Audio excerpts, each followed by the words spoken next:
Yo quiero, antes de la charla del día de hoy, cumplir con un oyente que me pidió que dijera algo acerca de la Revolución Cultural China, y me voy a permitir hacer un brevísimo, pero muy breve informe acerca especialmente del papel de Jiang Qing, la mujer de Mao, ¿no?, en esta revolución. En 1965 fue que Mao Zedong concibió la idea de lo que después se llamó la Revolución Cultural. En ese momento China estaba gobernada por un triunvirato: el propio Mao, el jefe de Estado Liu Shaoqi y el jefe del ejército Lin Piao. Son nombres que algunos de nosotros hemos escuchado hace mucho tiempo en los noticieros, ¿no? Entonces, este triunvirato: Mao, Liu Shaoqi, Lin Piao y Manuel de Zarratea. Ese era el triunvirato. Sí.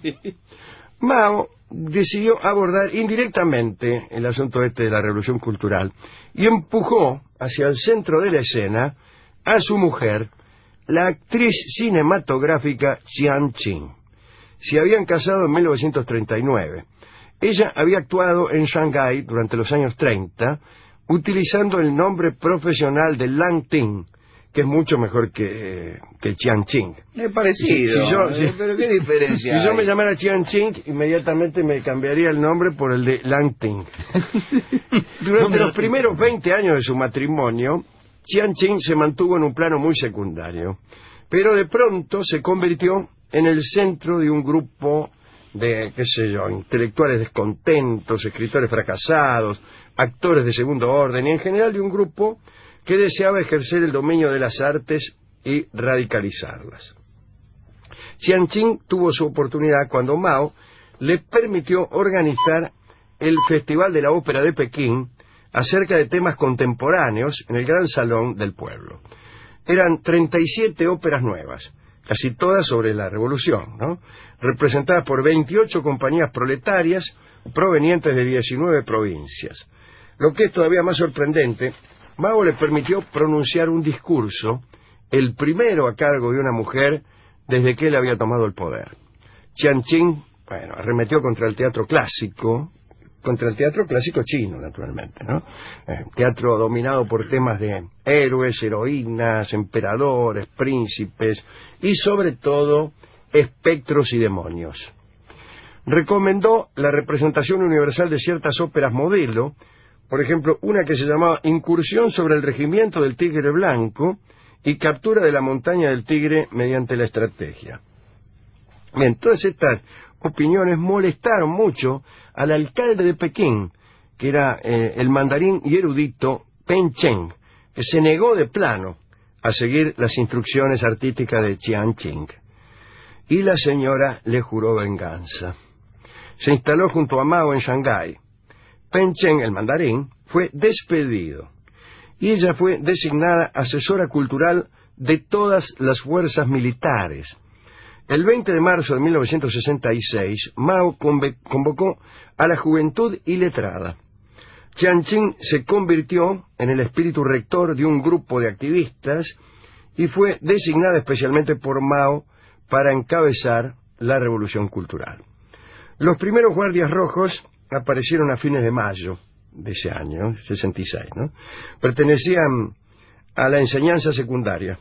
Tenían entre 12 y 14 años. Pronto se les unieron otros que desataron una revolución contra los intelectuales, contra los que admiraban lo extranjero, contra los maestros y contra todos aquellos que, según ellos, eran contrarrevolucionarios. Empezaron entonces aquellos famosos carteles de caracteres grandes, carteles colorados, ¿se acuerdan? Que salían en las fotos. ¿Sí? Ahí se leían amenazas. Las pandillas recorrían las calles, le cortaban el pelo a las muchachas que usaban trenzas, a los varones que usaban pantalones de estilo extranjero, se los destrozaban. Se organizaron fogatas callejeras con los artículos prohibidos, que incluían naipes, juegos de ajedrez, discos de jazz y una amplia gama de objetos de arte. Las bibliotecas fueron saqueadas y clausuradas.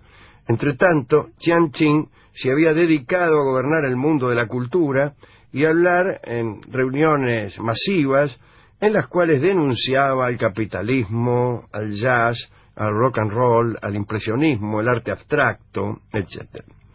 Y aprovechó también para saldar cuentas pendientes con el mundo del teatro y el cine de los años 30. Empezó a jorobar a todos los que tenía entre ojos desde aquel tiempo.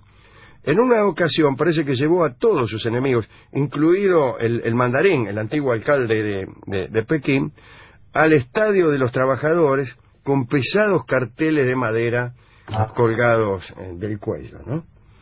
Las pandillas de Jianqing se apoderaron de la televisión, de los diarios y las revistas. Confiscaron todas las películas existentes y las presentaron corregidas. Jianqing asistía a los ensayos de la Orquesta Filarmónica Central y zamarreaba al director Li Telung.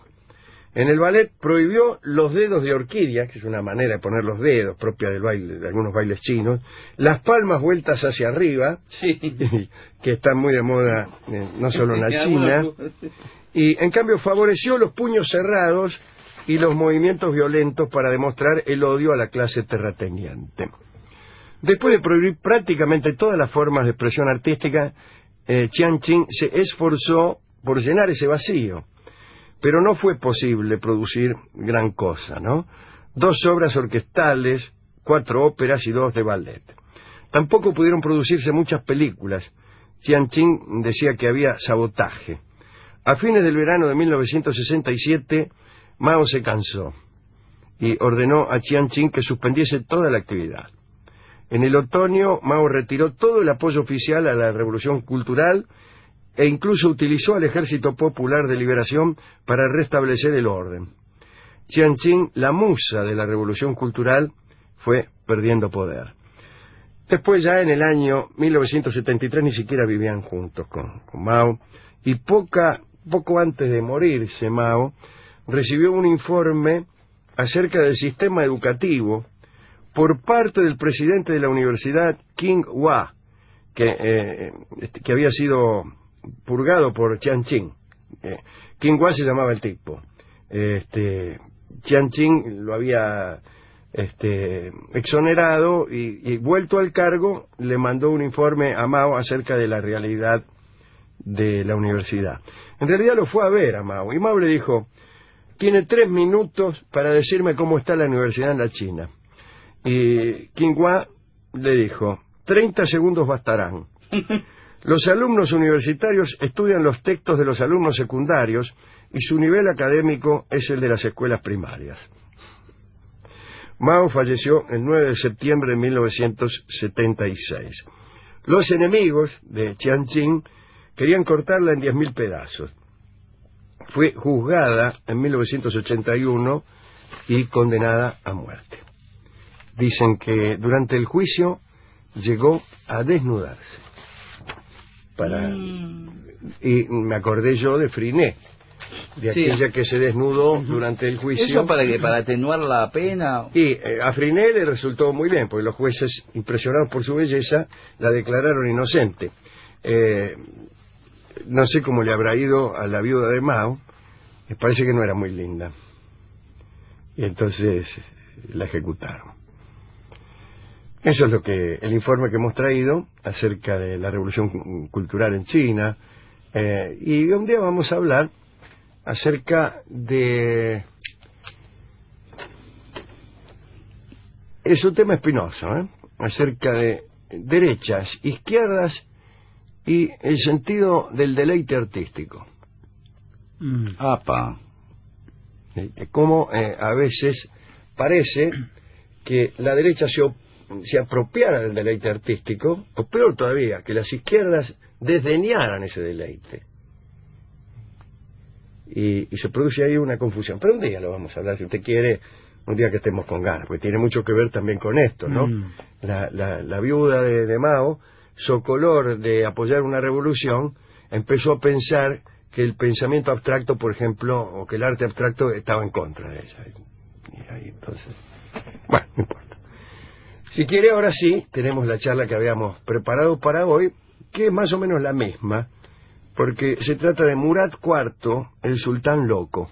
¿Y qué tiene que ver con la revolución cultural china? Todo tiene que ver con todo, me enseñó a mí Pancho Ibáñez en una noche de copas. Todo tiene que ver con todo, especialmente si estamos en una noche de mucha niebla, de mucha oscuridad, embosados todos con bufandas y vestidos de negro en un lugar desconocido. Ahí todo tiene que ver con todo, o mejor todavía, nada tiene que ver con nada, y cualquiera puede ser cualquiera. Murat es un nombre muy común entre los sultanes de Constantinopla, allá por la edad moderna, ¿no? Así que vamos a ubicarnos en Constantinopla en 1623. Se dice Murat, si fuera en francés sería Mira, digo porque hay uno de los mariscales de Napoleón cuyo nombre se escribe así, se escribe Murat, pero no es este, ¿no? Bueno, el 10 de septiembre de 1623 llegó al trono el sultán Murat IV. Tenía 14 años. Era hijo de una hermosa mujer llamada Kösem. El nuevo sultán pasaba el tiempo divirtiéndose con bufones, eunucos y citaredos. Y pronto comenzaron los excesos que luego se convirtieron en locura. Un día, Murat andaba por el mercado, disfrazado, cuando se encontró con un tal Mustafa. Parece que el tipo se revolcaba de risa en el piso totalmente borracho. Y a Murat lo impresionó aquel tipo y se lo llevó con él al palacio. Allí Mustafa se hizo amigo del sultán y le enseñó acerca de las alegrías que podía provocar el vino. Murat IV y Mustafa se dedicaron a beber todos los días. Y sucedió entonces algo inédito en la historia islámica. Usted sabe que el Corán reprueba la ingesta de alcohol. Y Murat publicó un edicto que legalizaba la venta y el consumo de alcohol entre los musulmanes, por primera vez. Y mire qué lindo. Qué veludo me ha agarrado en el palacio, qué veludo se ha agarrado este sultán. Bueno, al poco tiempo Mustafa murió, a causa de la bebida, naturalmente. El sultán Murat IV quedó desolado. Ordenó que toda la corte guardase luto y que su amigo fuese enterrado con gran pompa en una taberna entre grandes toneles. Inmediatamente el sultán declaró que nunca más volvería a disfrutar de un día alegre. Claro, sí, a partir de ahora no voy a disfrutar nunca más de un día alegre. Se volvió un hombre hosco y violento. Y tomó la costumbre de caminar por las calles disfrazado. Si por casualidad se encontraba con un borracho, ordenaba que lo encarcelaran o que lo golpearan hasta morir. Beguelén, Beguelén, Beguelén, una batada ese borracho. Beguelén, Beguelén, Beguelén, una batada y mátelo. En el año 1634, Murat dirigió una campaña en Persia y conquistó la ciudad de Ereván. Murat envió noticias de sus éxitos a Constantinopla con instrucciones de ejecutar a sus hermanos Beyazid y Solimán durante la celebración de la victoria, de manera que sus muertes pasasen inadvertidas. Luego de aquellas ejecuciones, Murat volvió a emborracharse. Parece que, totalmente ebrio, disfrutaba sentarse en un pabellón del palacio de Topkapi. Era una pequeña barranca que daba a la calle, y desde allí disparaba a la gente con su arco. Con el arco y flecha, y podía pasar un tipo y lo ensartaba desde ahí de la barranca. Cuando paseaba, observaba si alguien era tan atrevido como para levantar la cabeza al verlo pasar. Si notaba que alguien lo hacía, le disparaba con una carabina que tenía. Pero aburrido. Una noche, Murat estaba leyendo la obra satírica Sohami de un tal Nefi Efendi. De pronto cayó un rayo cerca de donde él se encontraba. Aterrorizado, Murat arrojó el libro al mar y ordenó que se estrangulase al autor. Vayan, estrangúlelo. Sí. A todo esto Murat no lograba tener hijos. O tenía hijos pero morían en la infancia. Su hermano, Qasim, podía convertirse en heredero si Murat no tenía descendencias. A decir verdad, desde hacía muchos años, Qasim estaba encerrado en la Cafes, que no era otra cosa que una jaula destinada a impedir que los familiares con aspiraciones al trono pudieran conspirar. Hemos hablado mucho aquí, ¿no? En una cárcel los tipos estaban muy bien, pero estaban encerrados porque significaban, sueltos significaban un peligro de conspiración para cualquier sultán. A Qasim, el hermano, le aterrorizó pensar que Murat sospechara que él ambicionaba el trono. Claro, lo peor que le podía pasar era que su hermano sospechara de él. Entonces, un día, cuando Murat salía en expedición hacia Bagdad, se autorizó, después de mucha insistencia, que Qasim viera al sultán. Qasim le presentó sus respetos, le deseó éxito a su hermano, ¿no?, en la expedición, y le dijo que en absoluto quería gobernar, que no quería gobernar para nada. Murat aceptó los buenos deseos de este muchacho y ese mismo día lo mandó a matar. Señor. Que le pongan un bañuelo en la cogote, que le abrete en el pescuezo hasta morir. Bagdad se rindió a Murat en diciembre de 1637. Cuando los defensores entregaron las armas, Murat ordenó matar a la guarnición y a la población sobreviviente de la ciudad. Cuando regresó a Constantinopla, sus locuras se agudizaron. Salía a la medianoche con la espada desenvainada y corría por las calles con un camisón. Señor. Asesinando a cualquiera que se le cruzase en el camino. Qué curioso, parece más raro el camisón que el asesinato, sí, ¿no? Es cierto. Un enorme terror se apoderó de la ciudad, probablemente debido al asesinato, y ningún hombre se atrevía a mencionar el nombre del sultán en el interior de las murallas. Por esos días, el alcohol había destruido la salud de Murat IV. Muy enfermo y sin hijos, Murat se acordó de Ibrahim, el último y más pequeño de sus hermanos, y ordenó asesinarlo, para que el linaje de Osmanlí terminara con su muerte. Él quería ser el último de aquella dinastía. En este caso, el sultanato pasaría a manos de los janes tártaros. Pero Ibrahim se salvó. La mamá, Kosem, ¿se acuerda? La nombramos al principio, la madre de todos los muchachos, ¿no?, persuadió a los miembros del Consejo Imperial que continuaran, que dejaran vivo a Ibrahim y continuaran con aquella dinastía, con Ibrahim como legítimo sucesor. Así que cuando Murat se enteró de que no se le había hecho caso, que no habían matado a su hermano menor, se amargó, pidió vino, se sentó allí en la barranca, gritó durante toda la noche, qué sé yo, ¿Qué me van a hacer eso a mí? no sé, y al día siguiente murió. Una leyenda asegura que en las noches sin luna todavía se escucha la voz doliente de Murat IV gritando, etcétera, ¿no es cierto? Bueno, esta es la historia, la breve historia esta noche de Murat IV, el sultán loco, no sé. Hemos ido a la discoteca, le contamos La esto. historia es apasionante, pero no creo que haya música de esto. Le preguntamos al discotecario, enseguida empezó a contar historias de otros locos. ¿Pero qué? ¿Va a comparar con semejante loco? Él dijo a matar que a todos los locos, él conocía a un loco que andaba en la moto con la campera al revés, y que un día chocó y lo llevaron al hospital y se murió cuando trataron de enderezarle el marote. Sí. Eso contaba el discotecario. Pero y el sultán y los asesinatos. Los sultanes no le hacían mucha gracia. Pero ¿Y qué a tema favor música? de la barranca donde este sultán se sentaba para dispararle a los paseantes, me entregó el discotecario un bello tango que canta Charlo y que se llama precisamente La Barranca, y que, según me aseguró el discotecario, fue compuesto pensando en Murat IV, el sultán. Yo creo que no.